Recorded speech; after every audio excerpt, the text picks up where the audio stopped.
Yes, umukino w'ishiraniro rero waberaga hano kuri Stade Gorogota n'umukino wa kimwe cya kabiri cy'umurenge Kagame Cup ku rwego rw'intara ukaba urangiye umurenge wa Murambi wo mu karere ka Gatsibo ukomeje kuri finali aho utsinze igitego kimwe ku busa utsinda umurenge wa Tabagwe wo mu karere ka Nyagatare.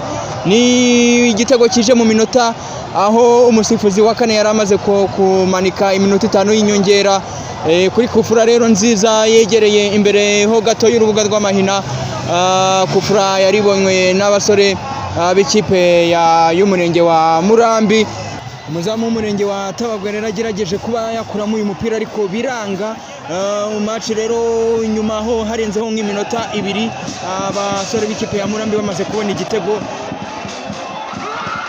Abasore b'ikipe ya Tabagwe bazamukanye umupira bihuta cyane kuri contre attaque ariko bageze mu rubuga rw'amahina bagiye gutsinda igitego. Umuzamaso wa Murambi asohokana bakora ku muntu, umusifuzi atanga penalty ku ruhande rw'ikipe ya Tabagwe itewe n'umusore ariko kubw'amahirwe make ntiyayinjiza maze n'umukino uhita ujya ku musozo. Nuko bikaba birangiye rero umurenge wa Murambi ariwo ukomeje kuri finali ku rwego rw'intara ufite amahirwe yo kuzaba uhagararira ushobora kuzaba wahagararira intara y'Iburasirazuba.